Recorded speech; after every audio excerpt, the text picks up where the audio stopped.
A 10-year-old black boy spoke honestly. His teacher publicly embarrassed him before the entire class. But a more significant moment occurred when his father, the mayor, entered the room silently. This incident began immediately following the morning announcements at Oakwood Elementary in Topeka, Kansas.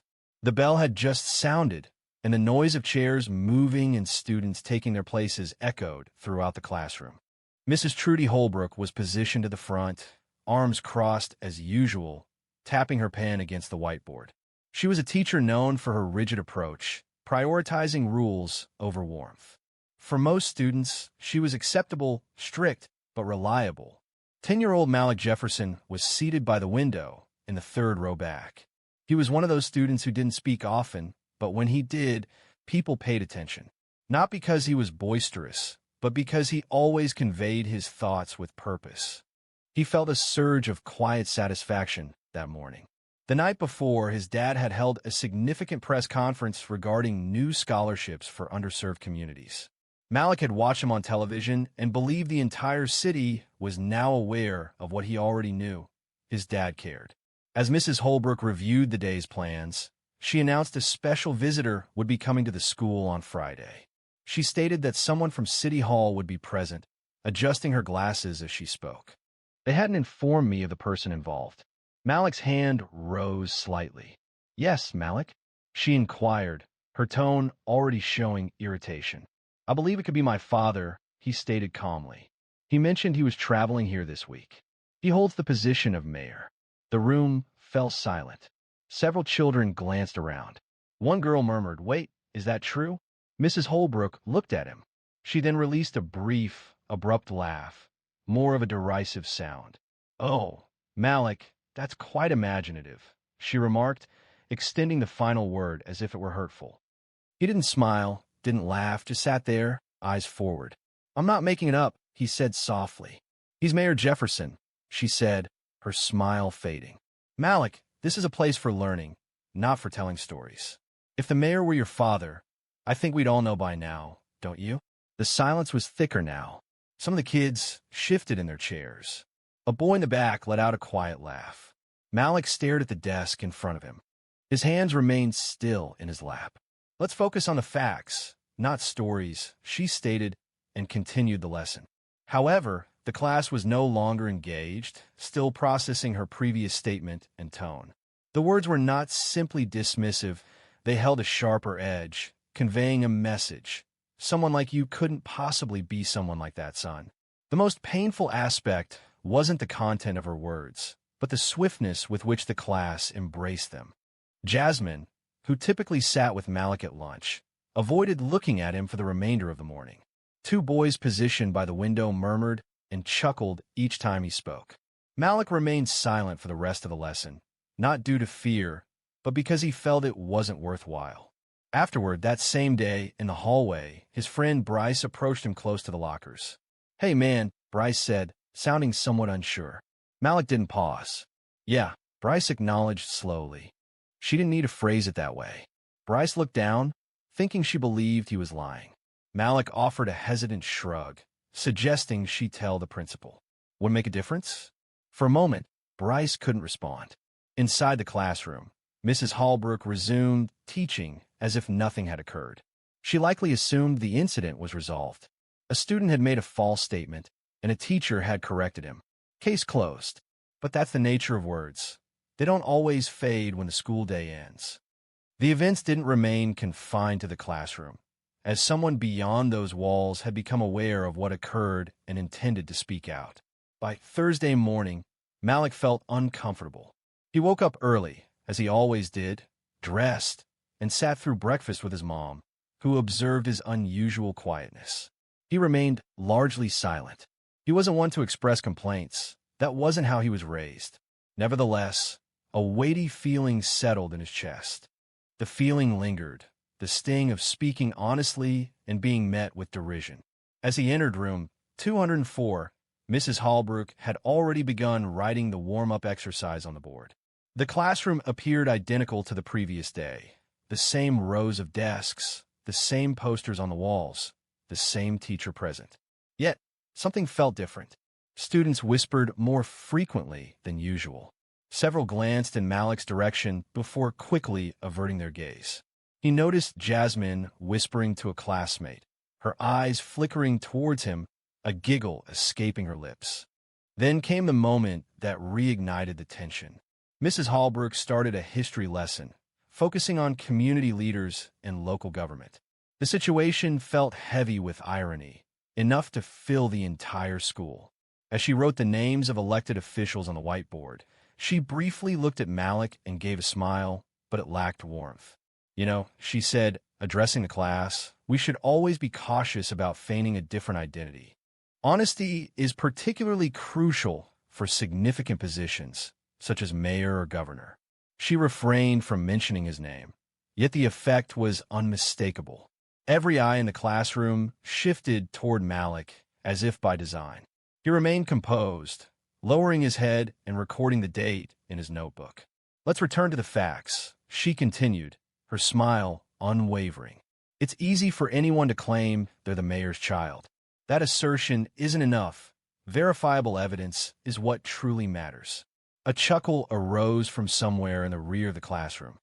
The release was sudden, a brief moment where the pressure gave way. She made no effort to restrain it. In fact, she seemed to find it amusing, as if she's told a perfectly executed jest. However, to Malik, it wasn't a jest. It wasn't an instruction either. It was a disguised humiliation, presented with a formal demeanor and a whiteboard marker in her hand. He tightened his grip on his pencil, not to damage it, merely to maintain composure. Bryce was in the front row, visibly uneasy, his mouth slightly parted as if he had something to say but couldn't articulate it. The remainder of the lesson passed quickly. For the first time, Malik didn't volunteer any answers, didn't offer to read aloud, and didn't even complete the worksheet. During recess, he walked the edge of the playground by himself. No one inquired about his well-being. They were preoccupied with continuing to laugh at the joke.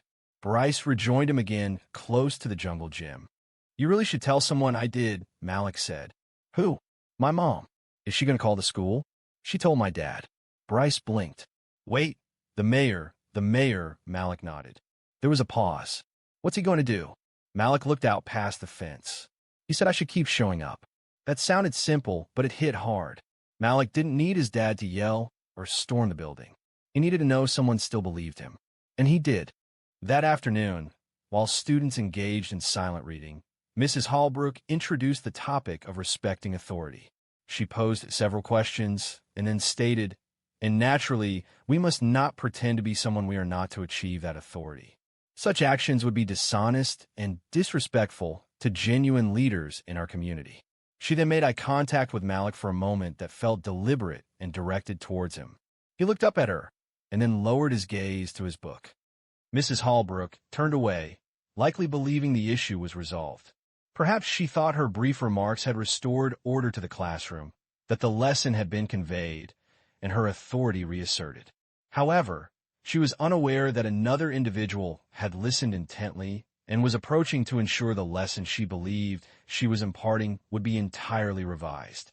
The dining hall at Oakwood Elementary was a noisy area, not due to disorder, but because of established habits, trays making sounds, chairs scraping, juice boxes opening. But that Thursday, a different sound was present, a sound that lingered around specific tables and focused on one name, as if it were a mark. Malik was seated opposite Bryce at the far end of table 5, pushing the tater tots around on his tray. He hadn't touched his chocolate milk, which was unusual. Typically, it was the first thing he consumed. Bryce spoke softly, drawing closer. People were still discussing it. I'm aware of that. I overheard Ava mention her mother said Mayor Jefferson's son attend a private school. Malik glanced up, his brow raised. Yes, I attend a private school. I only transferred here 2 months ago. My mother wanted me nearer to her workplace. Bryce rubbed his head. I suppose people just prefer to think you're being deceptive. They'd rather believe that than accept that I'm telling the truth. They both looked down the table, where 2 kids were giggling and whispering, glancing back and forth at Malik. One of them, a boy named Derek, leaned over and said, just loud enough, guess anyone can say their dad's the mayor now, huh? Malik didn't answer. Bryce stood up halfway, then stopped himself. "Not worth it," Malik muttered.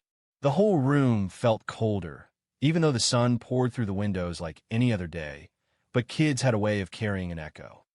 A statement, once made, lingered like a marble on a tile surface. It didn't disappear simply because the speaker stopped. Jasmine walked past their table accompanied by two friends, and one of them murmured, "He still thinks he's the mayor's kid." That was the instant Bryce rose to his feet. "You'll need to be quiet," he stated, his voice wavering a little. People turned to look. Jasmine appeared surprised briefly, then folded her arms. "We're merely expressing what everyone is already thinking." Perhaps it was time for everyone to reconsider perspectives like those of Mrs. Hellbrook. A noticeable change occurred. Several students visibly reacted, some widening their eyes. A few even murmured quietly amongst themselves. Bryce quickly took a seat, his heart racing. Malik remained silent, simply observing his friend. For the first time that day, a faint smile touched his lips. However, lunch continued. A girl named Kaylee, seated at a nearby table, raised her hand partway and said, "Wait, I saw Mayor Jefferson last year at the ribbon cutting at West Park. Didn't he have a kid with him?" Bryce turned to her. "Yeah, that was Malik." She squinted. His hair was different. "It was shorter back then," Malik said, finally speaking up. Kaylee stared at him. A few kids at her table grew quiet. One appeared unsure. Another leaned in and whispered something. Gradually, the doubts started to diminish. The structure remained intact, but it shifted slightly. That's often the beginning. Not with a declaration or an explanation, but with uncertainty, quiet, and absence in the usual sounds. When the bell signaled the end of lunch, Malik took his tray and rose. He didn't hurry, and he didn't droop. He moved with the composure of someone possessing knowledge that others lacked. Bryce followed. As they headed back, passing Mrs. Hallbrook's classroom, they observed her standing close to the doorway, talking to a different teacher. She noticed them but didn't smile. She simply observed. For 1 second too long, Bryce looked toward Malik. "She knows your dad's coming, doesn't she?" Malik replied. "He said he'd stop by today." They didn't converse much after that. There was nothing further to discuss. Rumors had spread throughout the building, and whether people accepted them was irrelevant, as the truth still had more to reveal about that classroom, because something significant was already unfolding and was nearer than anyone realized.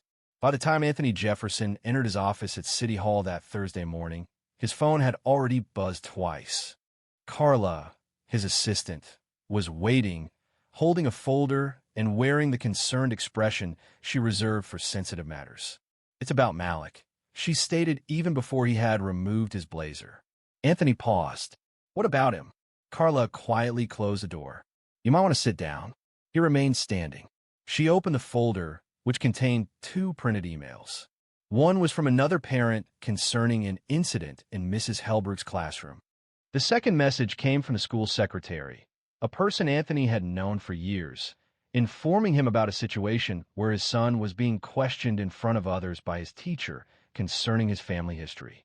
Anthony read both messages deliberately, with no visible emotion. He displayed neither anger nor panic. He simply sighed. Carla observed him intently. "Should I contact the school?" he asked. "No," he replied. "I will manage it myself." She nodded and departed silently. Anthony paused, his gaze fixed on the city map adorning the wall. He held a significant position. He was the first black mayor Topeka had elected. He had contested diligently for that office, not for the prestige, but driven by a belief in the power of visibility and representation, the conviction that young people like Malik should grow up feeling a sense of belonging. He settled into his chair, reached for his phone, and dialed a number from memory. "Hello." His wife answered. "Did Malik mention anything to you?" A moment of silence followed. "He recounted yesterday's events to me," she stated. However, he didn't wish to escalate the situation. "It is a significant matter," Anthony asserted. She publicly embarrassed him before everyone. His wife released a sigh. He claimed he was fine. "He isn't." Another pause followed. "So what's your plan?" "I'm going to the school. Would you like to accompany me?" "No, but I need you to collect him afterward." "Very well," she replied softly. "Make it meaningful."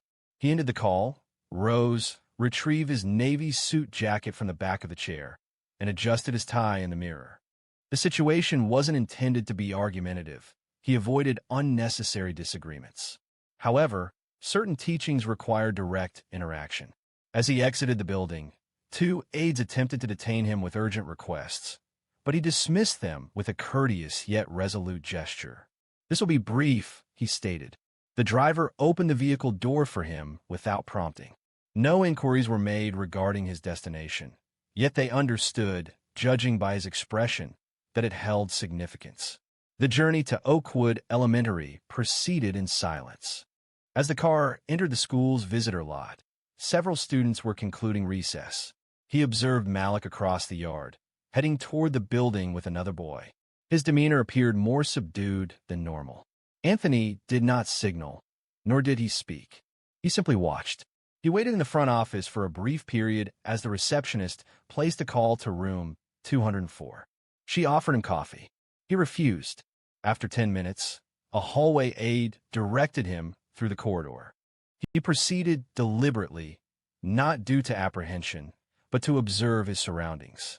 He needed time to assess the environment, the kind of world his son experienced while he attended city council meetings and addressed questions from reporters. Before entering room 204, he hesitated. He detected the sounds of a lesson taking place within. He allowed the aide to resume her duties, then carefully turned the handle and opened the door. The lesson abruptly ceased, 30 sets of eyes fixed on the doorway. Standing there, tall, poised, and not smiling, was Mayor Anthony Jefferson. Unbeknownst to those in the room, this visit wasn't related to politics. It concerned fatherhood, truth, and ensuring silence wouldn't prevail. The classroom fell silent, as if someone had pressed pause. Mrs. Holbrook's mouth slightly opened. Her marker remained suspended in the air, paused halfway through writing civic responsibility on the board. She didn't move for a moment. Every student's attention shifted from her to the man standing at the entryway. Malik glanced up. He paused momentarily. It wasn't due to apprehension, but something different. A sense of ease, familiarity.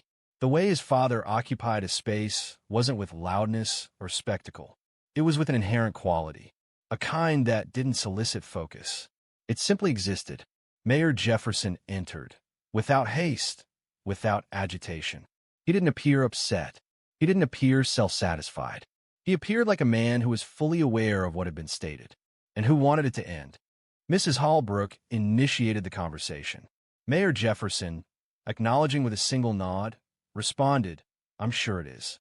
She moved aside a little uncomfortably, almost as if making room for him, even though she appeared somewhat displaced. The mayor surveyed the surroundings. "I'd like to address the class briefly, if that's acceptable." She paused. "I hadn't been notified of I won't take long." She retreated further. Anthony Jefferson then turned to the students. "Some of you are familiar with me, and others may not be. I am Anthony Jefferson. I serve as the mayor of this city. But more importantly," he paused and let his eyes land on Malik. "I'm Malik's dad." The silence deepened. Not a cough, not a whisper. Even the kids who had been giggling the day before were frozen now. He continued, his tone even. "Yesterday and today, my son was told by someone in authority that he couldn't possibly be who he said he was. That claiming me as his father was some kind of joke." He didn't look at Mrs. Holbrook. Not once. Everyone understood who he was referring to. "I'm not intending to cause anyone discomfort. I don't support that approach. However, I do value significant instances. These are times when individuals gain an understanding of what respect entails and what it doesn't." He paused and looked around the classroom. Respect involves attentive listening, even when a person's narrative differs from your preconceived notions. It requires trusting a student when they speak, particularly when they are sharing their genuine experiences. And it necessitates acknowledging that your expectations do not determine another person's lived reality. A young woman in the front row fidgeted. Malik observed silently, without blinking, carefully taking in every word. Anthony continued. "Serving as mayor involves more than just legislation or official gatherings. It's about demonstrating the right behavior. My son didn't require me to protect him. He needed me to be present. And here I am, yet still no one moved.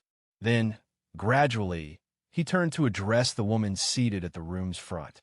Mrs. Holbrook, he said, his voice remaining even, I expect this won't recur. Not to my son, and not to any student. She started to speak, but remained silent. Only a brief, hesitant nod followed. He understood and addressed the class, saying, I'll leave you to your learning. Malik's gaze met his son's. We'll talk later, Malik acknowledged, nodding in return. A sense of release washed over him. The first easing he's felt all day. Mayor Jefferson departed without a ceremony or applause. The silence was profound, echoing more powerfully than any possible outburst. In the hallway, Anthony hesitated. He felt no need to glance over his shoulder. Within the classroom, there was no laughter. There was no murmuring. Mrs. Holbrook remained motionless, her hands clasped firmly. The lesson had ceased, yet a different atmosphere had begun. Despite the mayor's departure from the room, the consequences lingered. They persisted significantly. Certain statements cannot be undone, and certain realities remain even after the door shuts. The remainder of the school day proceeded sluggishly, as if the power had been disconnected. The students were more subdued, demonstrating greater concentration. It wasn't fear that prompted their actions, but a heightened understanding. A tangible change had occurred. Mrs. Holbrook attempted to resume her previous approach. Her tone remained even, yet her hands trembled slightly as she handled the marker. She avoided eye contact, refrained from calling on Malik, and made no further mention of civic responsibility. Malik, meanwhile, adopted a more upright posture. He displayed no smile. He made no effort to demonstrate anything. He simply listened, recorded notes, responded to questions when prompted, as was his usual practice. This time, however, the students were attentive. When the bell signaled the end of class and backpacks were being packed, the students departed more deliberately. Several cast quick looks in Malik's direction as they passed.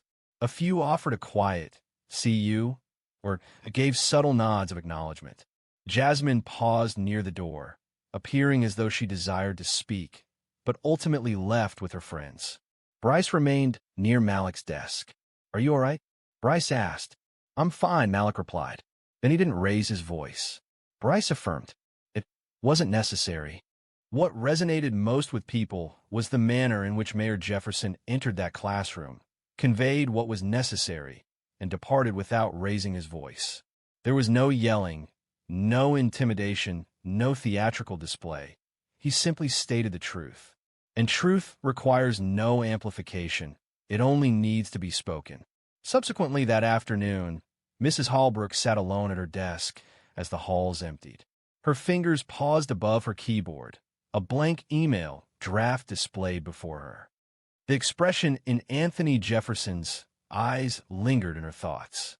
It wasn't anger, nor cruelty, simply disappointment, and a certainty as if he'd witnessed similar actions repeatedly and was weary of them. She replayed her words, not only those spoken to Malik, but those spoken near him about him. The sarcasm, the tone, the incredulity, they now reverberated, prominent and unwelcome. No reprimand had been issued. No public exposure had occurred. However, the sense of shame was genuine, and it remained. She closed the email without composing a reply. Later that evening, Malik was on the couch completing his homework when his dad entered the room. He loosened his tie and sat down next to him. "You conducted yourself admirably," Anthony remarked. Malik looked up. "I didn't do anything." "You didn't yield, you didn't recede, and that's significant," his father responded. Malik shut his notebook. "Why didn't you speak to her earlier?" he inquired. "I wanted you to develop your own voice initially," his father explained. However, when someone discredits your reputation in front of a group of people, it's no longer a subtle matter. It becomes a public affair. And I don't allow public disrespect to go unaddressed. Malik paused briefly. He observed that she appeared frightened, and she should have felt responsible. A period of silence followed, where they felt at ease and were being truthful. Subsequently, Malik's mom brought in dinner. The television displayed the evening news in the background. The school remained quiet. There were no announcements or public discussion, but the necessary events had transpired. The following day at school, an altered atmosphere prevailed. It wasn't a miraculous resolution, but a palpable shift. Mrs. Holbrook addressed the class with a more subdued demeanor. She refrained from excessive corrections or a manufactured apology, and the sharpness was absent from her voice. Her eyes no longer expressed frustration when Malik raised his hand. And when he briefly referred to his father in a writing assignment, she remained silent. Malik's classmates gave him more room. Some even showed him a quiet deference, not due to his father's identity, but because of how he had dealt with the situation. Calm, honest, steadfast. These were the qualities that resonated. However, even as the familiar patterns returned, one thing became evident. The truth had been disseminated, and the surrounding hush had finally ceased. The Monday following, the school hallways were as lively as they always were. The sound of sneakers on the floor, the clang of lockers, and the echoes of laughter filled the hallways. Yet, a subtle change had occurred, not only in room 204, but throughout the entire school. Students were no longer speaking about Malik in hushed tones.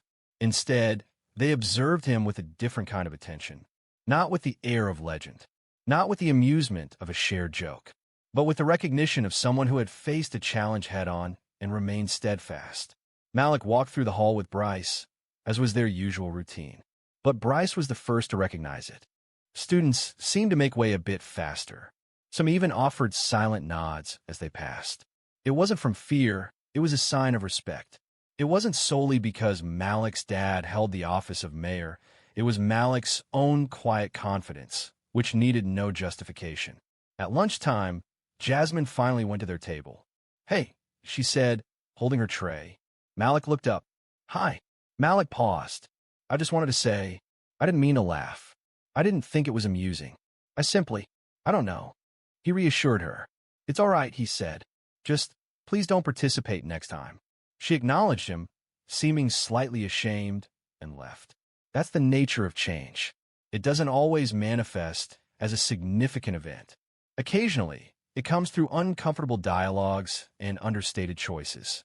Mrs. Holbrook never issued a formal apology.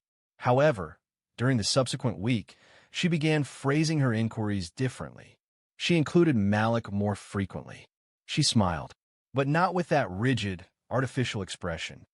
It was presented in a manner suggesting an attempt at improvement, even without expressing it verbally. She also sent a handwritten, brief note home at the end of the week. Malik continues to contribute insight and maturity to the classroom. "Thank you for raising such a respectful young man." His father read it in the kitchen and remained silent. He simply handed it to Malik and offered a quiet nod of approval. In the weeks that followed, Malik's name was no longer solely connected to his father. Children began sharing stories about how he consistently provided the best answers in science class. They recalled how he assisted Ava in locating her missing library book. They noted how he defended a third grader who had dropped his tray in the lunchroom. The narrative concerning the mayor entering room 204 was, naturally, still recounted. However, it wasn't the humorous ending that resonated. It was the underlying message. That dignity carries more weight than loudness.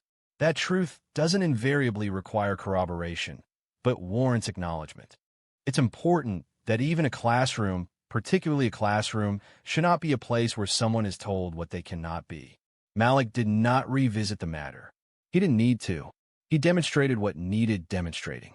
His father had expressed what needed expressing, and the silence that previously attempted to overwhelm him had been broken.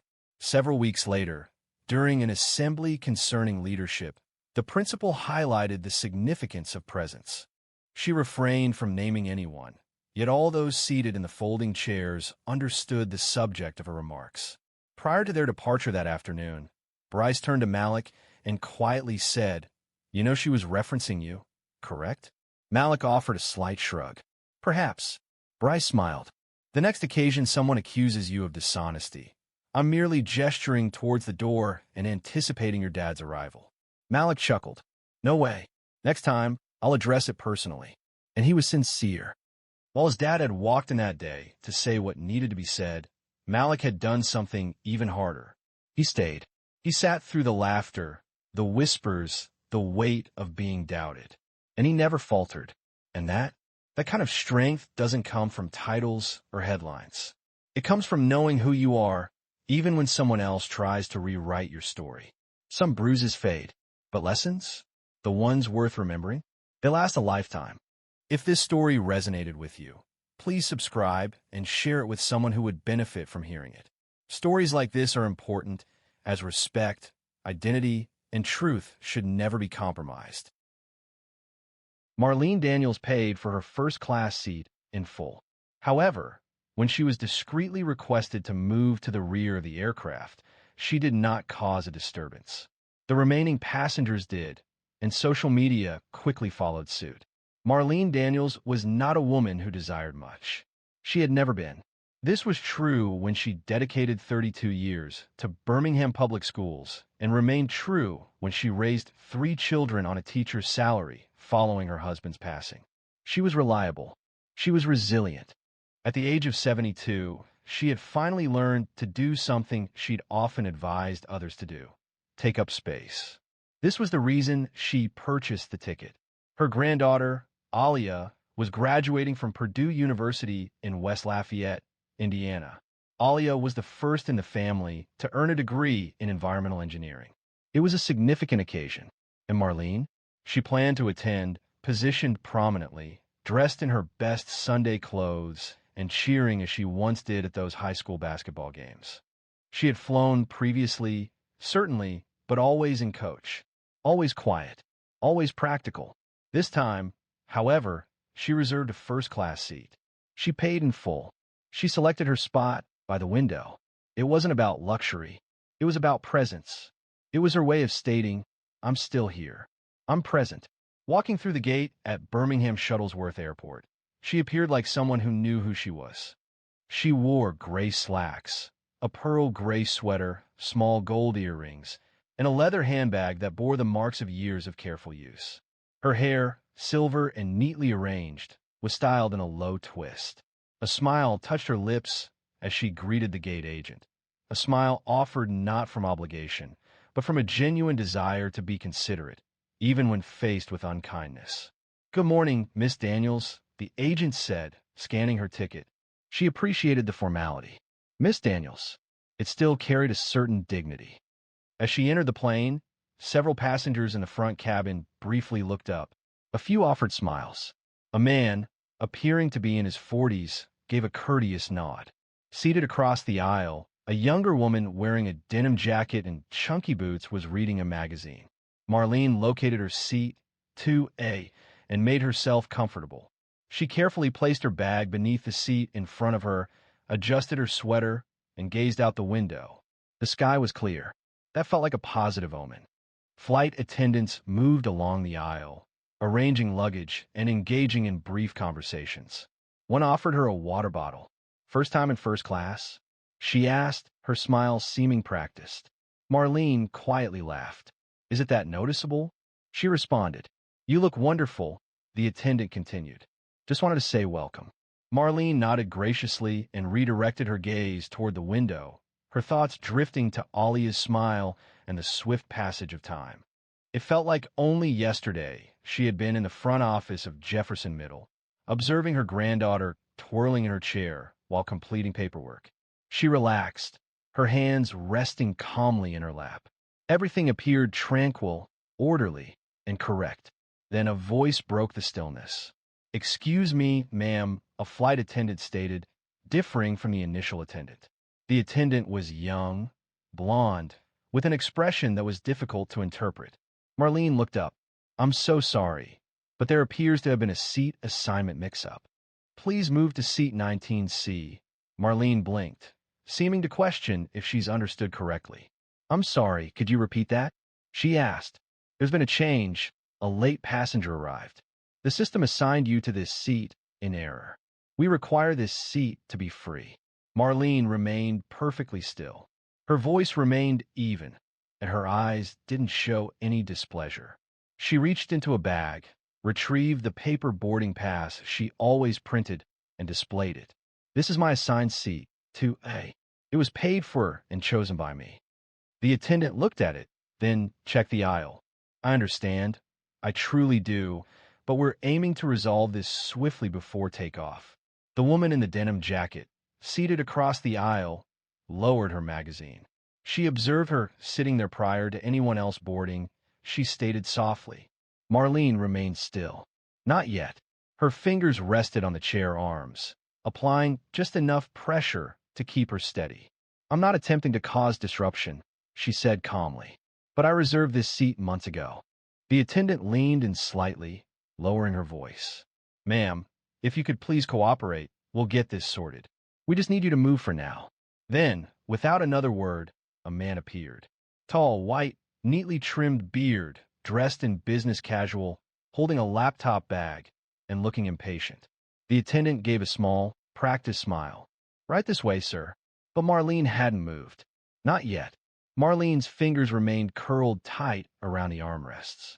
She detected the subtle sounds of passengers arranging themselves, zippers fastening, and safety belts securing.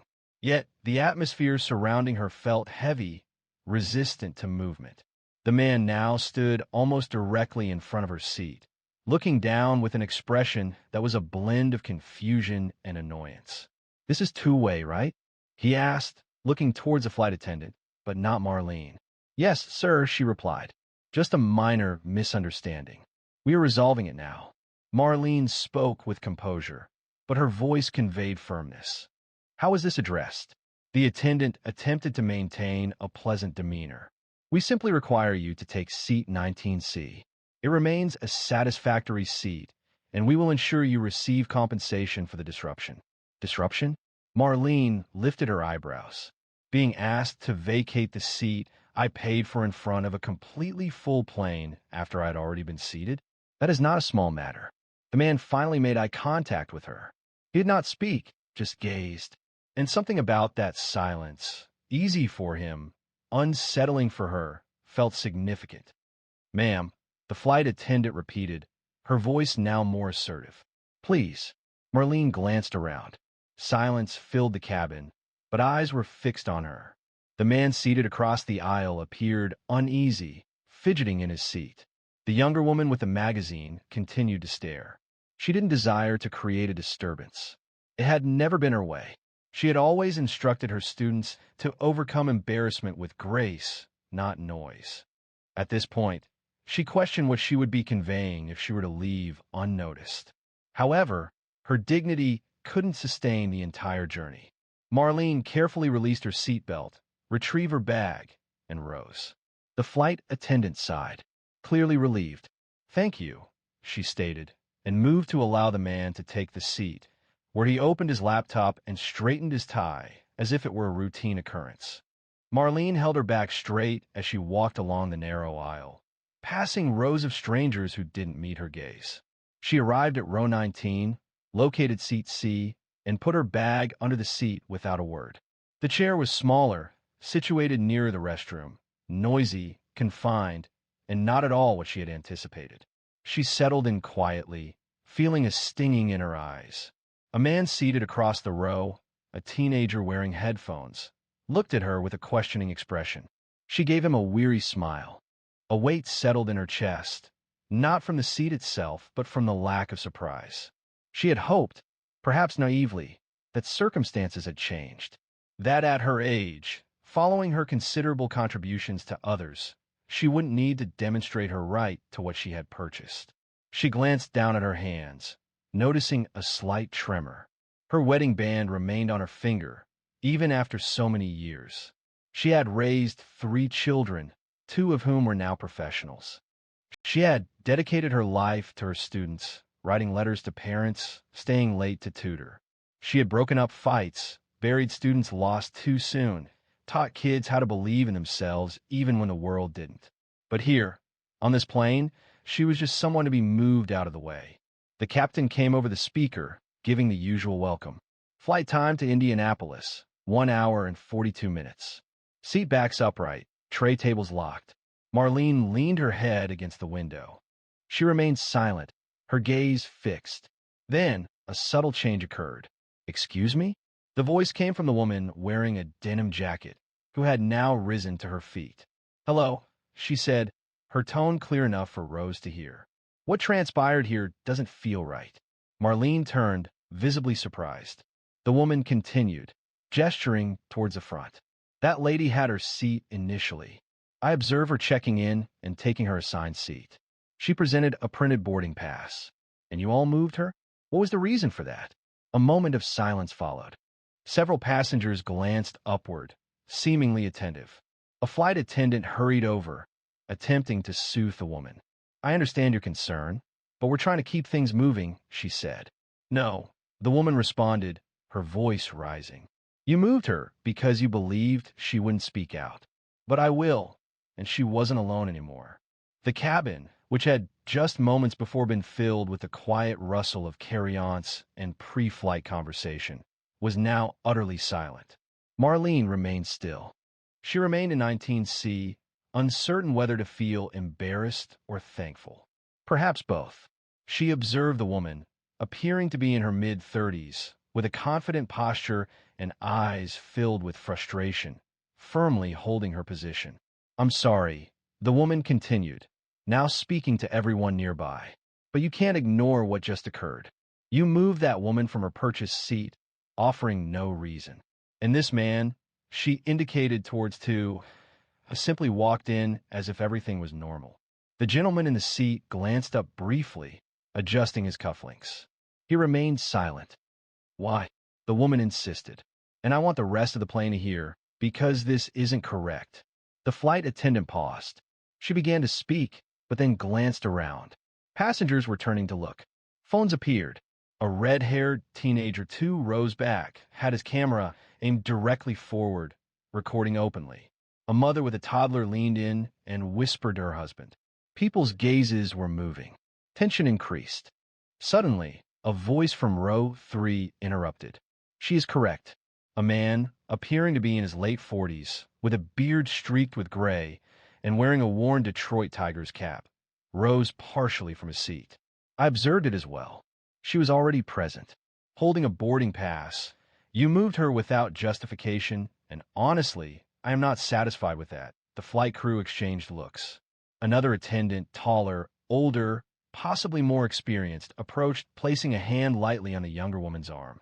"We will be able to discuss this once we are airborne," he stated. The woman in denim remained still. "No, you speak now. This was not an accident. This was a deliberate action. And if no one else is going to voice it, I will. That woman was repositioned because you believed she wouldn't object due to her age. And let's be frank, because she is black." That word resonated like a sharp rebuke in the quiet. Marlene averted her eyes. She felt a flush rise up her neck. She had never enjoyed being the focus of attention. A voice arose from the rear of the cabin. "That's unfair," a younger man murmured. "There's no way that should have occurred." Another person then spoke, their voice raised. "Return her seat." The man wearing a two-way radio seemed uneasy and finally closed his laptop. He glanced at the flight crew. "Honestly, I don't need the seat if it's going to cause a disturbance," he stated. "I simply took the one they assigned to me." The assertive woman responded with a derisive laugh. "You observed her relocation and didn't inquire, not even once." He shrugged, deliberately avoiding eye contact. "It's not my responsibility." The flight attendant tried to manage the situation. "We recognize emotions are intense. Let's resolve this promptly so we can depart on time." However, the man wearing the Tiger's cap interrupted. "Not until she receives her seat back." He turned and addressed Marlene. "Ma'am," he said, "would you like your seat back?" She paused. She had dedicated much of her life to instructing others on how to utilize their voice to champion what is just. Now her own trembled. "I don't want to be the cause of this flight being delayed," she stated quietly. "You are not," the woman from row 2 responded. "You are the reason it might finally be rectified." That was when it occurred. The man in row 4 rose, followed by a couple situated behind him. "If she doesn't receive her seat," someone declared, "we are not sitting either." Flight attendants began to panic. Someone reached for the phone to contact the pilot. The aircraft doors remained open, and established procedures were now being implemented. The chief flight attendant returned, visibly agitated. "We need to halt boarding," a fellow passenger interjected. "It's too late. The planes are full. Resolve this immediately." Marlene rose deliberately. Her hands were steady now. "I didn't request this situation," she stated. "However, I will not remain here and pretend I didn't receive what I paid for. I secured seat 2A. I checked in promptly. I adhered to every guideline. Throughout my life, I've adhered to every guideline." Then, suddenly, the man in 2A rose. He offered no apology. He avoided eye contact. He simply took his laptop and proceeded toward the rear of the plane. The crew swiftly assisted Marlene in returning to the front. As she passed, numerous passengers acknowledged her with nods. Several offered words of encouragement. "Good for you. You didn't deserve that." "We saw." She resumed her seat in 2A. The armrests felt altered this time. Not stiff, not cold. By the time the plane departed, the video had already been uploaded online. As the aircraft ascended through the clouds, the mood within the cabin remained subdued. Marlene was seated in 2A, her hands calmly resting in her lap. She had not consumed the offered beverage. It wasn't necessary. Her mind was occupied. She felt no anger, not a vocal expression of it. She was considering her granddaughter, reflecting on the world Alia was entering with that degree. This incident, this small public humiliation, wasn't unprecedented. However, something about it felt different this time. In row 18, a teenager with red hair had already posted a 23-second video to TikTok with a caption, "They move an old black woman out of her first-class seat for some dude." The entire plane seemed to agree. The reactions were immediate. "That's disgusting. She deserves to have that seat back. What's the airline? Tag them." By the time the flight landed in Indiana, 3 influencers had compiled a video that was distributed by an account called Justice from the Aisle, and it had already surpassed 80,000 views. Marlene was unaware of any of this. She was still arranging her sweater and getting ready to text Alia upon arriving at the terminal. Her phone had remained turned off throughout the flight. As passengers exited the aircraft, several briefly touched her arm. "You're a class act," they said. "Glad they made it right." She softly expressed her gratitude, her eyes appearing warm yet weary. She felt unsure how to react to the focus. A portion of her longed to retreat into the airport bustle, simply taking her shuttle and heading into town. However, upon activating her phone, it vibrated, and vibrated again. Numerous messages arrived, some from her children, others from past colleagues, and even a few unfamiliar numbers. Her youngest son, Louis, had attempted to call her 3 times. She accepted the call on the 4th ring. "Mama," he said, his voice already filled with emotion. "Are you okay?" "I'm fine, baby." "Why? You're all over the internet. I mean everywhere, Twitter, Instagram, TikTok. Someone has a video of you standing up for yourself. You handled that with grace, Mama. I'm proud of you." Marlene's chest tightened. I didn't even know she was filming. She captured everything. They attempted to displace you from a seat you paid for, and people are reacting strongly. She paused, taking a deep breath. "I didn't do anything extraordinary." "Yes, you did," Louis stated. By the time she reached the parking area where her shuttle was waiting, she had missed 5 additional calls. One was from a local reporter in Indiana. 2 were from media outlets she didn't recognize. Someone named Mia from the Morning Circle had emailed her twice already. Marlene lowered her phone into her lap, allowing the shuttle to rock slightly as it pulled away from the curb. A college-aged black woman with thick braids and a Purdue hoodie sat beside her. She looked at Marlene, paused briefly, then shifted in her seat. "Excuse me, ma'am," she began hesitantly. "Were you the woman on the plane today? The one in the video?" Marlene raised her eyebrows. "That fast?" The girl smiled. "People share things that are important, and this was important." Marlene paused. "It's odd. I didn't intend to be involved in something like this." The girl spoke softly, saying it hadn't been planned. However, she acknowledged that Marlene had managed the situation in a manner that resonated with many. Marlene returned a smile, then glanced out the window, observing the passing billboards and highway signs. She had simply intended to attend a graduation, and now the entire country was discussing the event. However, The airline remained silent. An unsettling silence. By the time Marlene arrived at her hotel in Lafayette, her name was already appearing in the subject lines of press releases. Unofficially, naturally, no company was willing to acknowledge anything that could incur a financial cost. However, the airline, Coastal Air, was aware of the situation. They had viewed the videos, read the online discussions, and hastily convened in private meetings. Marlene's phone rang again as she entered the elevator. An unfamiliar number. She allowed it to proceed to voicemail. She felt weary. She had traveled across 2 states, experienced humiliation, then received applause, and subsequently been drawn into a situation she hadn't requested. All she wanted now was a warm shower, a meal she didn't have to cook, and to see Ollie across that stage.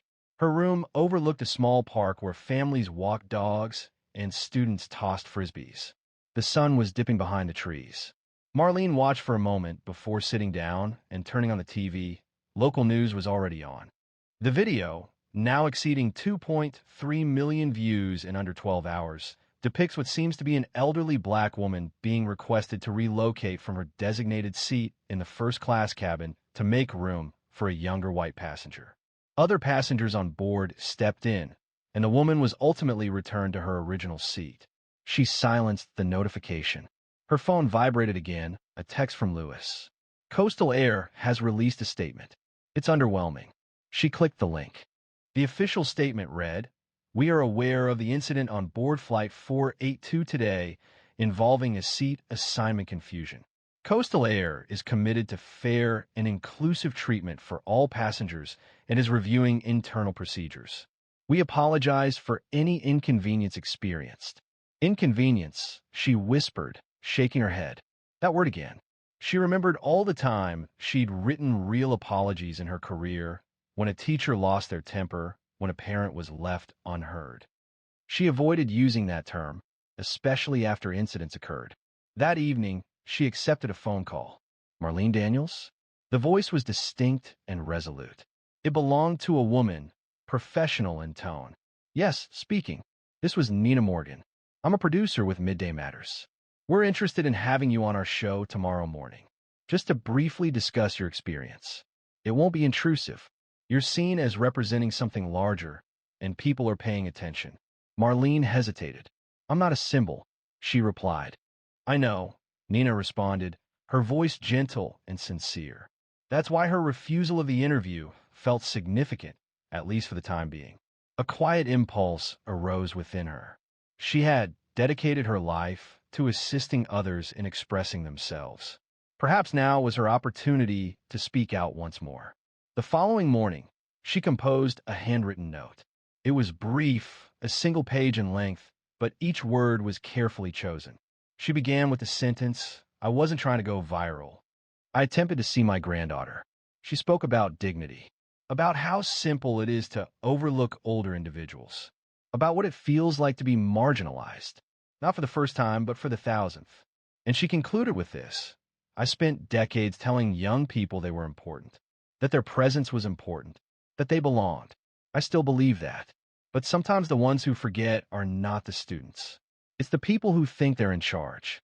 She entrusted the letter to Lewis, who shared it on his social media with her consent. Within hours, by lunchtime, it had accumulated over 400,000 shares. Her story appeared on talk shows. An op-ed piece in the Indianapolis Journal commended her composure. Civil rights advocates incorporated her letter into speeches and public events. A particular comment resonated with her. It originated from a woman named Danielle in Topeka. My mother experienced a time when she was pushed out of a bank queue and dismissed it with a laugh. She stated, people like us don't make noise. I wish she could have witnessed this. Ms. Daniels, thank you. Your words helped me remember not to dismiss things so easily. Marlene was seated near the window, holding her phone and a letter. She hadn't raised her voice. She hadn't protested. She hadn't created a video. She simply stated the facts. However, the crucial moment she awaited hadn't arrived. It was pending on a campus stage. Saturday morning dawned clear and cool. Marlene hadn't slept well. Amidst the news reports, the communications, and the sensation of being observed by countless unseen individuals. Finding peace had been challenging. Yet, her steps were firm as she entered the campus of Purdue University, her focus resolute. She wore a navy blue dress and a coordinating hat, the very one she'd reserved for a significant occasion. This was that occasion. She was unconcerned if people recognized her now. Let them. Today was not about her. She was there to witness her granddaughter's walk. The stadium seating was almost completely full when she located her row. A security guard approached her, held her gaze for a moment, then smiled. "Ms. Daniels, yes?" he said. "I just wanted to say thank you. I saw the video. I'm glad you stood your ground." She nodded warmly. "Appreciate that. I'm here for my granddaughter." He reached into his pocket and continued. "The dean of students asked me to escort you to a reserved section. For family. It has a better view."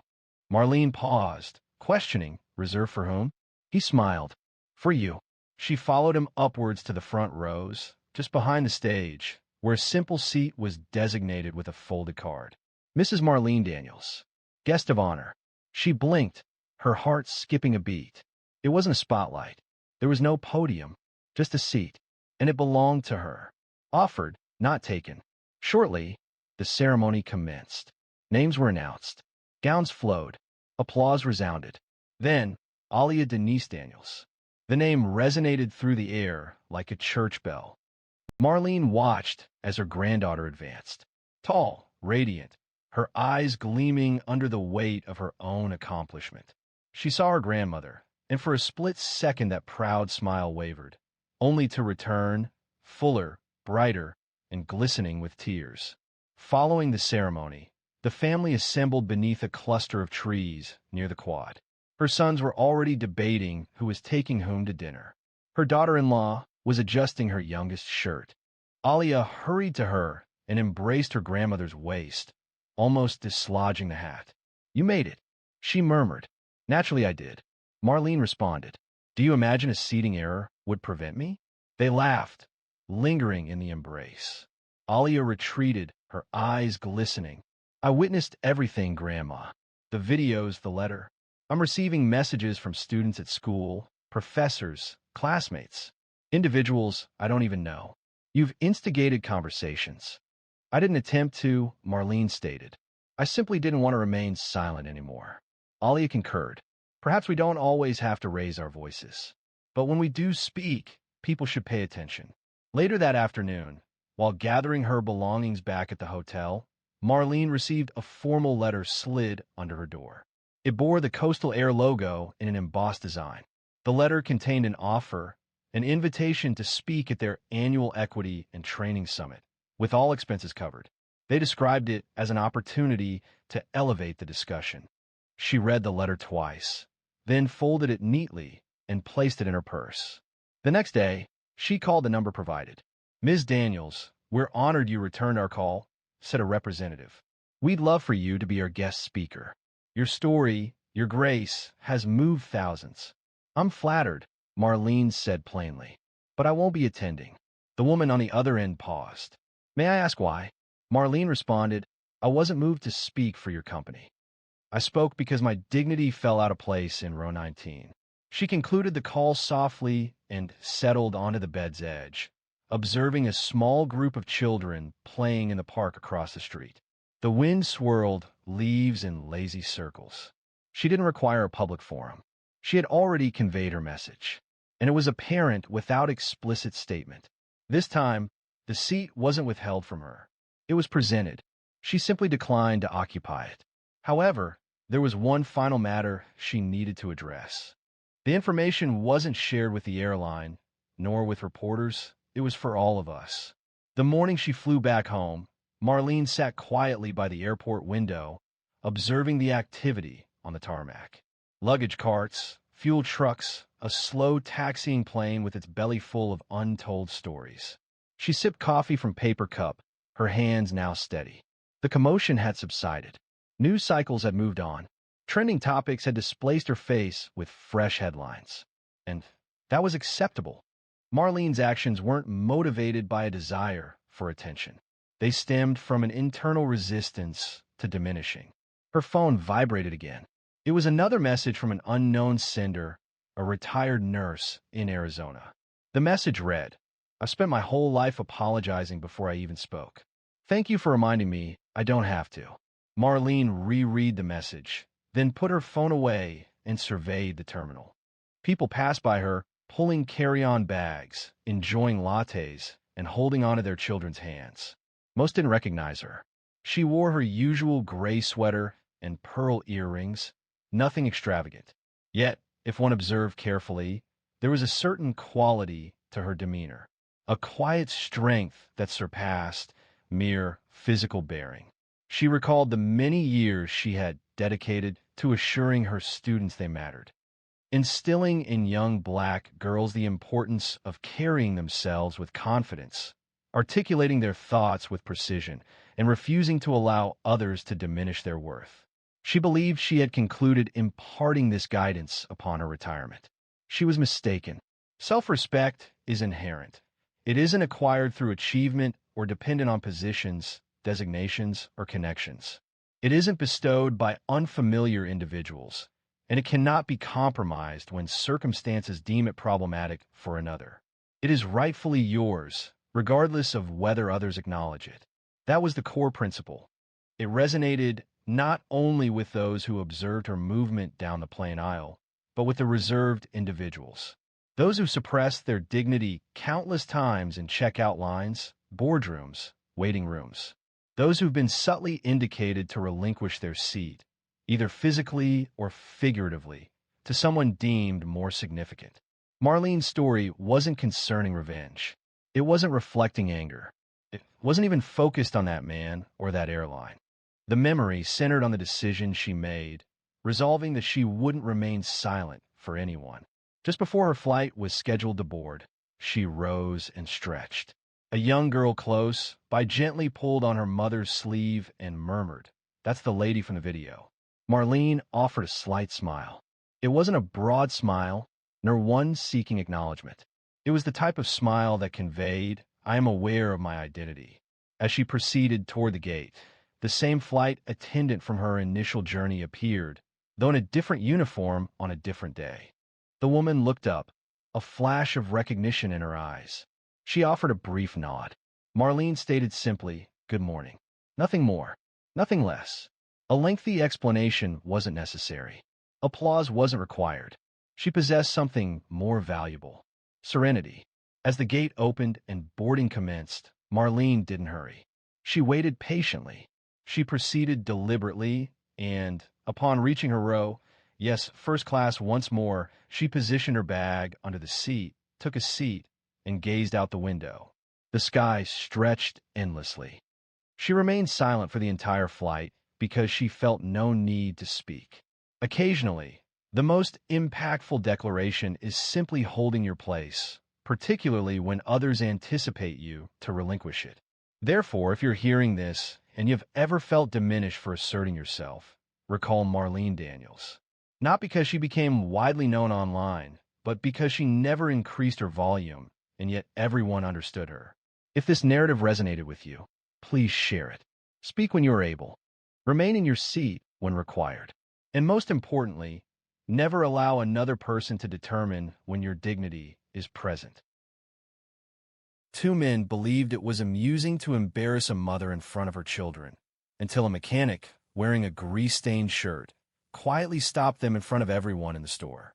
Roderick Blaine, 42, hadn't intended to be a hero that evening. He had just completed a long shift at the mechanic shop off Greenwell Springs Road in Baton Rouge. His work shirt still had a faint odor of oil and sweat, and his back felt sore in that familiar, persistent way it did when the weather suggested rain. He intended to quickly purchase a few items: milk, eggs, perhaps some smoked sausage, and return home before his niece completed her homework. She had been staying with him for several weeks while her mom worked the late shift at the hospital. They had established a regular pattern: dinner, cartoons, spelling drills. He didn't even use a cart, opting for a handheld basket and a mental list. The store experienced a lack of congestion, yet a palpable sense of unease hung in the air. Shoppers with weary expressions, children complaining, a hurried individual quickly maneuvering past, someone proceeding at a leisurely pace. It was the sort of atmosphere where direct glances were avoided, and all desired a swift entry and exit. Roderick was in the process of his internal review and moving towards the frozen foods area. That's when he detected it, a voice distinct, piercing, rising above the subdued sounds of checkout scanners and squeaking cartwheels. A different voice then, laced with laughter. It wasn't a pleasant sound, the type that prompted a tightening of the jaw before understanding its cause. He turned, his attention drawn to the disturbance. Two men were positioned close to the freezer doors. They appeared to be about his age, perhaps slightly younger. Both wore baseball caps. One had a Bluetooth earpiece, and the other displayed a tattoo extending up his neck. Their posture seemed relaxed, but their voices did not match. They weren't shouting, but they were acting. A young woman, likely in her early 30s, stood nearby.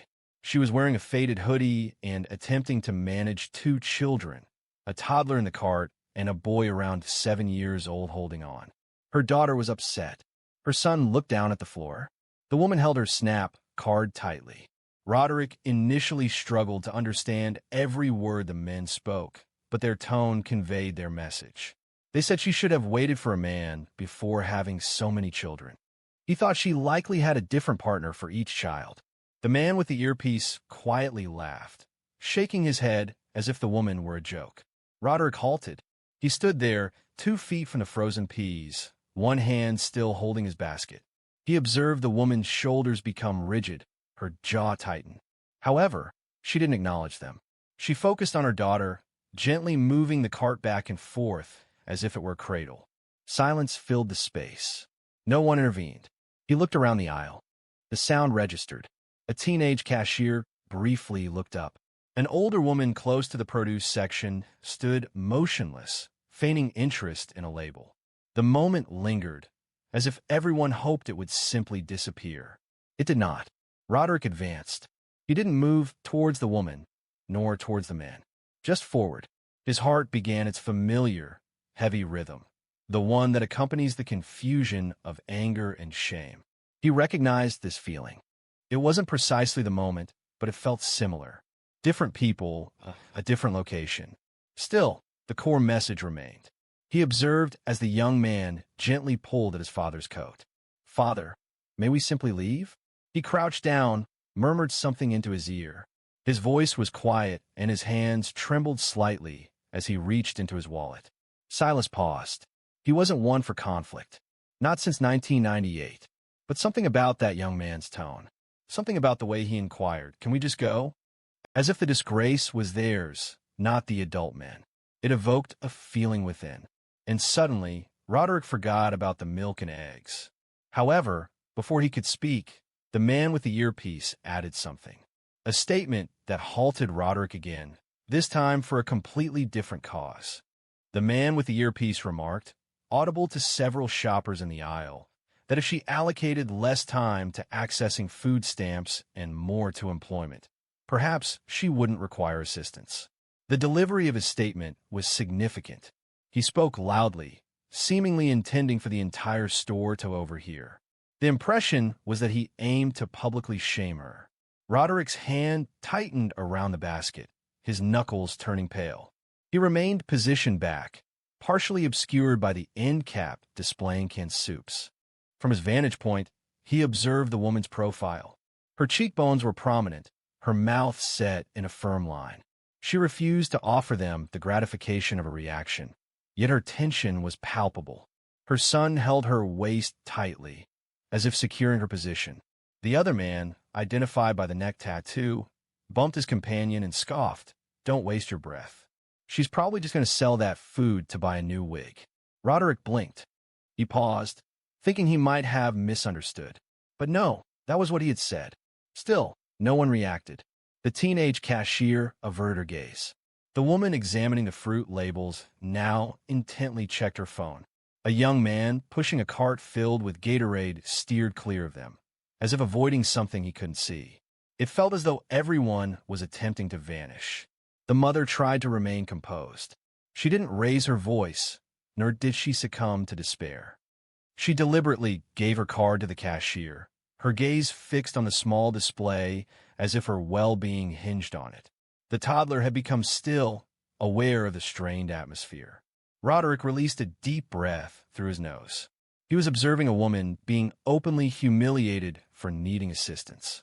A woman who, judging by her appearance, seemed to be simply attempting to manage the day with her children fed and her self-respect preserved. Two adult men, appearing as though they'd avoided regular employment for some time, seemed intent on shaming her. The situation felt disturbingly recognizable. He recalled a childhood memory of standing in line with his mother around the age of 8 or 9 at a grocery store off Plank Road. He remembered the burning embarrassment of the stairs back then, the way people looked when his mom presented food stamps. She never discussed it openly. She simply told him, "Keep your head up and hold the bag, baby." The memory triggered something within him. He moved nearer, now fully visible. "Hey," he called out, the word carrying enough volume to draw the attention of both men. The individual with the earpiece lifted an eyebrow. The other offered a smirk. Roderick maintained a composed tone. "Evenly, you consistently address women in that manner, or is it only when you presume no one will object?" The men paused, appearing uncertain whether he intended it as a jest. The man bearing the tattoo chuckled faintly. "What? Your boyfriend? Or something?" Roderick shook his head. "Nah, I'm just a man who understands the difference between a joke and bullying." That seemed to surprise them. The man with the earpiece struggled to speak. Roderick moved forward. He didn't act aggressively or threaten anyone, but he positioned himself close enough to no longer be a background voice. Close enough that people in the aisle were now paying attention. "You notice a woman with her kids. She isn't causing any trouble. She was simply attempting to purchase groceries. And you decided today was the opportune moment to display how insignificant you are?" The neck tattoo guy rolled his eyes. "Man, mind your own business." Roderick didn't blink. "This is my business. Anytime I see a grown man harass a mother in front of her children as if it were entertainment, yeah, that's my business." A silence descended. Not the kind that signifies resolution. The kind that suggests a change has occurred. The woman remained standing at the register. Her hands paused, as if uncertain whether to continue packing her bag or observe the situation. Her son looked up at Roderick, his eyes wide with confusion. Before either man could react, the manager arrived, and his initial words would drastically alter the room's atmosphere. The store manager's voice pierced the tension, crisp and concise, though somewhat delayed. "Is there a problem over here?" he inquired. He was a short man in his 50s. Heavy-framed glasses, a khaki shirt tucked into worn jeans. A name tag identified him as Vince Callahan, and his darting eyes revealed he's been observing from afar, intervening only as the volume increased. Roderick remained silent initially, wanting to ascertain the recipient of the question.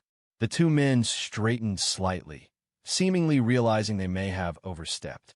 "It's nothing," the person with the tattoo stated, raising their hands in a gesture of innocence. "We were simply having a conversation," the other person added hastily. "No one made contact with her or anything." Roderick looked toward Vince, who returned his gaze, seemingly unsure of his position in the situation. "Talking?" Roderick inquired, his voice calm. "Is that what you consider talking?" Vince paused. "Look, I just want to avoid any problems in the store. Customers are trying to make purchases." Roderick inhaled deeply. "Were you prepared to allow these two men to harass a woman in front of her children rather than address the issue?" Vince reacted visibly to the statement. A silence fell, and everyone remained still. The mother continued to stand quietly, her hands now carefully arranging items into a single reusable grocery bag. She showed no tears. However, her expression held a detached quality, a type of emotional barrier people develop when they've learned to mask pain for an extended period. Roderick looked at her, then back at Vince. "This isn't about comfort, man. It's about right and wrong." The words weren't loud, but they carried. A woman a few feet away who had been picking out yogurt suddenly nodded and muttered, "He's right." Then someone else, an older man in a camouflage jacket, murmured, "Ain't no need to talk to a lady like that, especially not with her babies standing there." The tide was turning. The two men sensed it. The guy with the earpiece shifted uncomfortably. He stated, his voice quieter, "We didn't intend any harm. Just some playful interaction." Roderick turned, shaking his head gently. If causing distress to someone attempting to nourish her children is your idea of fun, a serious self-assessment is necessary. He spoke with clarity, avoiding raised voices or dramatic displays, simply stating facts. The tattooed man muttered something almost inaudible and began to leave. His companion followed suit. Vince made no attempt to detain them. Roderick did not pursue them either. His purpose wasn't to engage in a confrontation. It was to be witnessed asserting himself. Someone had done it, so that woman, her kids, and anyone else in the store would know. Vince remained behind, hands on his hips. "I'll speak with them if they return," he offered, his voice lacking conviction. Roderick didn't respond to him. He turned to the woman instead. "Are you all right?" She looked at him for the first time. Her voice was soft but clear. "Yes, thank you." The little boy peered out from behind his mother's hoodie, his eyes moving between her and Roderick. He remained silent, but he no longer seemed frightened. Roderick offered the kid a small smile. "You assisted your mother today. You performed well." The boy's lips moved slightly, as though he desired to return the smile, but hesitated. The mother then spoke. "People generally remain silent. They simply observe," Roderick confirmed. "Yes, I understand. I have been one of those individuals," he stated, meaning his words sincerely. He had remained quiet in different locations, different circumstances, not out of concurrence, but because it was simpler, unlike this time. Just as things seemed to be calming, the boy spoke, causing Roderick to hesitate more than any comment from the adults. Roderick was preparing to take his basket and allow them to proceed without interruption when the boy looked up and quietly asked, "Are you my mom's bodyguard?" The unexpectedness and innocence of the question stopped Roderick in his tracks.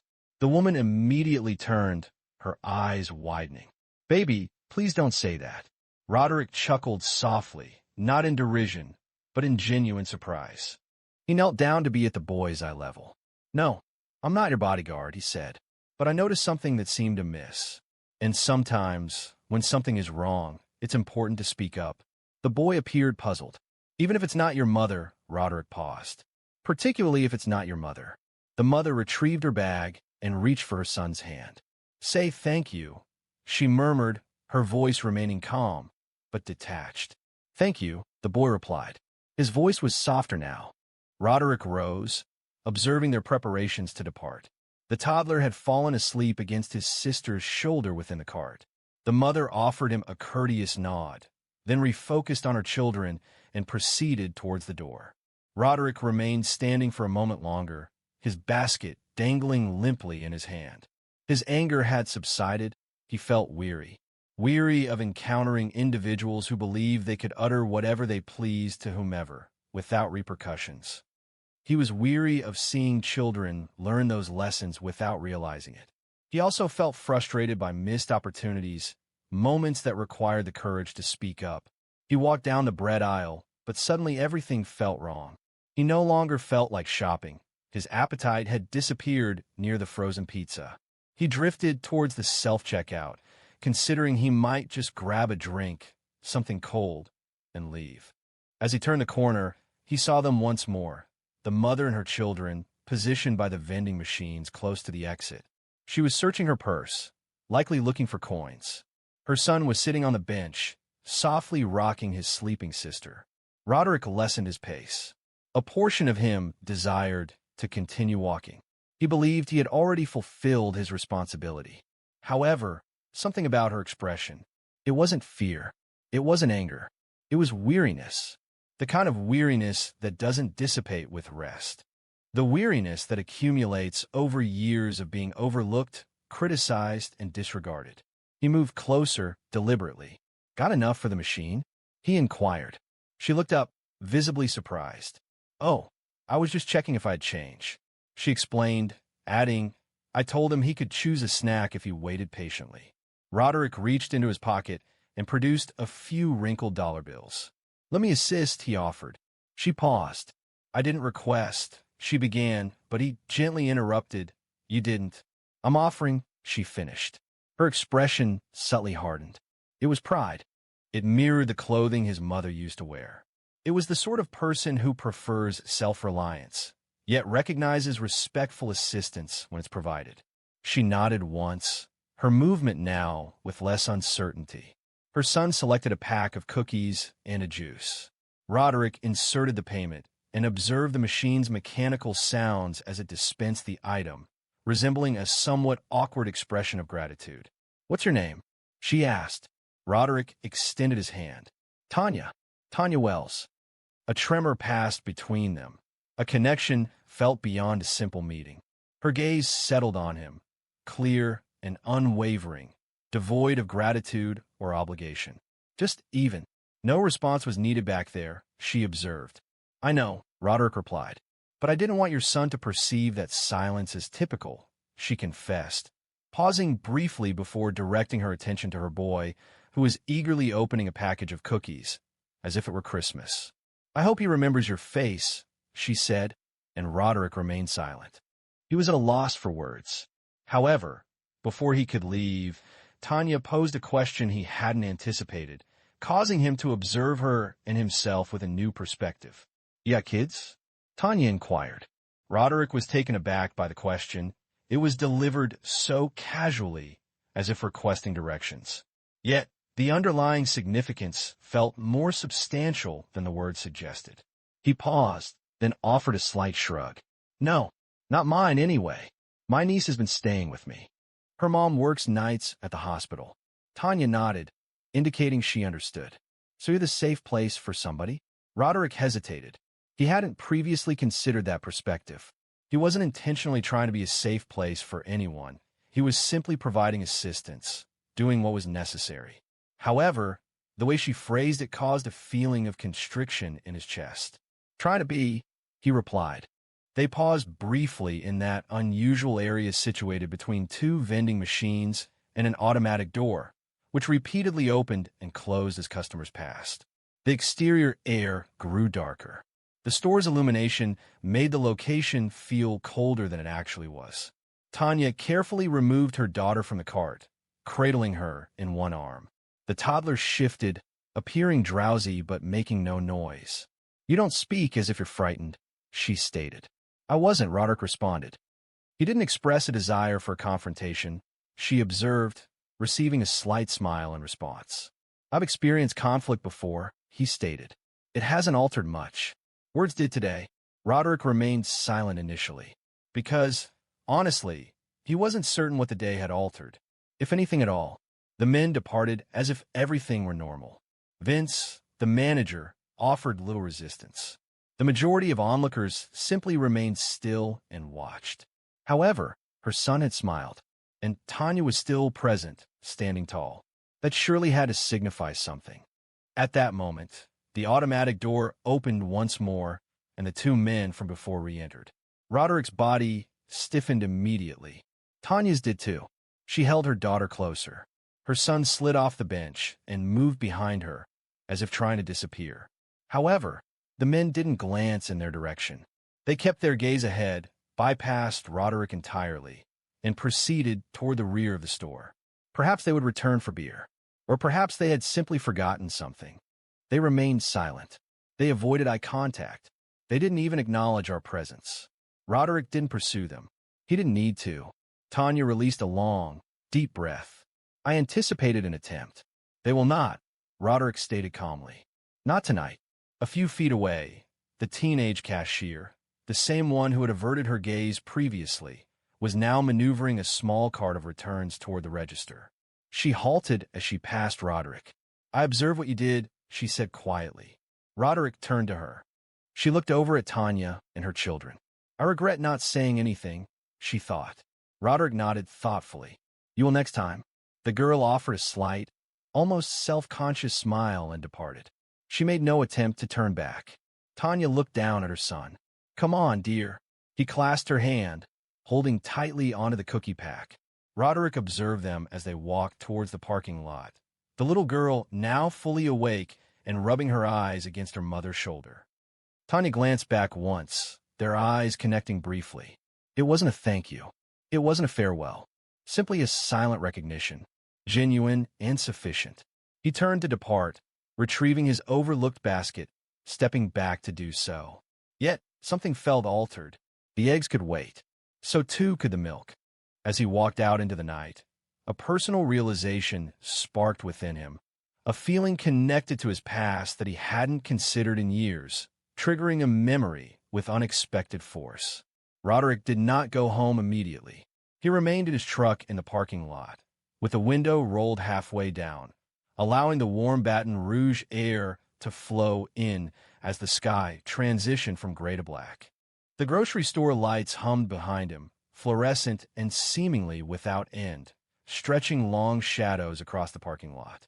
He gazed forward for a considerable time, his hands resting on the steering wheel, the engine off, not because he anticipated something, simply thinking, dwelling on a weighty feeling. That boy's question, "Are you my mom's bodyguard?" repeated in his mind, and the way Tanya had said, "You're the safe place for somebody." He hadn't anticipated either of those sentiments to linger, but they had. The recollection that surfaced wasn't dramatic or overwhelming. It was subtle and understated. Perhaps that's why it affected him so deeply. He was 10, waiting in line with his mother at a corner store just outside Port Allen. It was summer, and his shoes were 2 sizes too small. His mother had been working 3 part-time jobs since his dad left. On that day, her EBT card malfunctioned. The cashier, a man with a slicked-back mullet, told her to move aside. Publicly. Next, the man announced, "This woman can't pay." Roderick recalled hearing sighs and shuffles from the people trailing behind them. Someone even chuckled. His mother didn't shed any tears. She simply stood, attempting to understand where things had gone amiss. Her hands had shaken as she entered the numbers on the keypad. Her gaze remained fixed on the screen, as though intense focus might somehow resolve the issue. A man in a gray work shirt, a stranger standing behind them, moved forward and paid. He did so silently, without a word or explanation, simply sliding a 20 across the counter as if it were inconsequential. Roderick also remembered the man's boots. They were scuffed. The clothes were soiled, as if he'd worn them for years. His mother expressed her gratitude 3 times. The man simply replied, "It's all right," and departed. Roderick never forgot that. Not because of the money, but because for one moment someone chose to prevent his mom from feeling insignificant. And now, all these years later, he'd unknowingly become that man. He leaned back in his seat and rubbed his hands over his face. "Safe place for somebody," he muttered, half to himself. He hadn't always gotten it right. There had been moments he remained silent when he ought to have spoken, instances where he averted his gaze. But tonight he did not, and that felt significant, not a resolution, but a beginning. He reached into the glove compartment and retrieved the small notebook where he recorded grocery lists and budget details. He turned to the rear, located a vacant page, and penned 3 words. Speak. Stand. Stay. He wasn't certain why he wrote them that way, but it felt correct. Like a prompting, like a key. A collection of teenagers in hoodies walked by his truck, laughing and jostling each other, having just left the store with Slurpees and bags of chips. One of them made eye contact and offered a brief nod of recognition. It wasn't elaborate, just a quick movement of the chin. Roderick returned the gesture subtly. He started the engine. The radio began playing softly, featuring an old Otis Redding song. He allowed it to play for a minute before lowering the volume. As he continued his journey, he observed a city bus stop where a mother and her daughter waited, illuminated by the weak light of a street lamp. The young girl rested against her mom's shoulder, seemingly dozing. Roderick reduced his speed as he rounded the bend. That scene also resonated with him. He thought of so many mothers in this area, striving to manage everything, holding on with worn-out resources, and bearing the burden of groceries, children, and societal expectations as if it were simply an obligation. Sadly, they often go unnoticed. He drove into his driveway, turned off the truck, and paused for a moment. But prior to entering the house, he reviewed the notebook one last time, making a silent vow that would resonate well into the future. Roderick stood on his porch beneath a wavering light bulb. The screen door groaned as he opened it. Inside, The modest house held the scent of aged timber and laundry detergent. Lainey was curled up on the couch under a blanket, a textbook resting on her knees, and a pencil in her mouth. She looked up as he entered. "You're gone forever," she said. He dropped his keys onto the side table. "Yeah, I ran into something unexpected." "Like what?" Roderick hesitated. She asked it so casually, unaware that her uncle had just been standing between a mother and two grown men poised to overwhelm her regarding a shopping trip. How would you explain that to a 12-year-old so it doesn't feel overwhelming? "I witnessed someone being treated unfairly." I said something. Lainey looked at him. "Did you argue with him?" He chuckled, sounding weary. "No, it wasn't necessary." "Did it make a difference?" He nodded. "It did." Lainey returned to her book, as if that was a sufficient explanation, but Roderick remained standing. He found himself repeatedly recalling Tanya's expression, or her son's inquiry, or the realization that for a brief period that grocery store had served as a learning experience, not only for a frightened little boy or a weary young mother, but for all those within hearing distance, and for him. Roderick had previously believed that demonstrating courage meant confronting situations directly and forcefully, that unless it involved a significant display, it was inconsequential. However, tonight brought a shift in perspective. As his actions were met with silence rather than recognition, they did not become a popular topic. No phones were used. There were no news reports, no widely shared videos. Just a mother, a child, and a man who chose to act instead of remaining silent. Perhaps that's what the world needs, discreet actions that have a subtle impact. Ordinary individuals who recognize an injustice and voice their concerns, prioritizing integrity over apathy. He entered the kitchen and poured himself a glass of water. His hands remained stiff. He didn't notice until he placed the cup on the counter. Lainey's lunchbox sat on the counter. He opened it, almost automatically, to see if she's left anything behind. Inside, he found a half-eaten apple and a note he's written her earlier that morning. "You got this. I'm proud of you." He paused, looking at it. 4 short words on a sticky note. And she's kept it. That affected him more than he anticipated, because it reminded him that words don't need to be forceful to resonate. They don't have to be flawless to be significant. He returned to the living room, settled beside Lainey, and observed the math homework she was finding difficult. "Do you need some help?" she offered, silently passing him a pencil. While they solved the problems together, he looked at her. This small, brilliant, stubborn girl, unaware of how frequently the world would challenge her and how vital it would be to advocate for those unable to do so themselves. He wished she would retain this memory of him.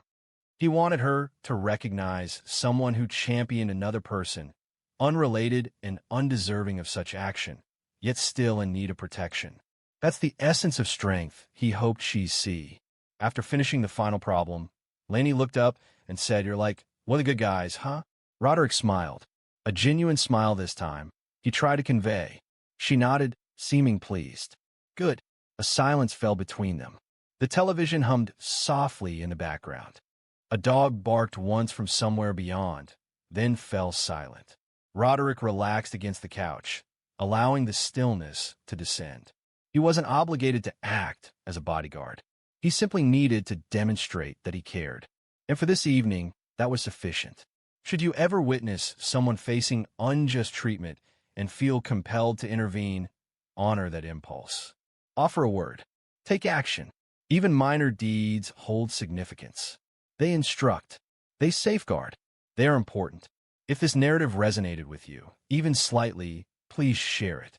Perhaps someone else needs to read this today. And if you haven't already, please subscribe. Real stories like this deserve to be shared.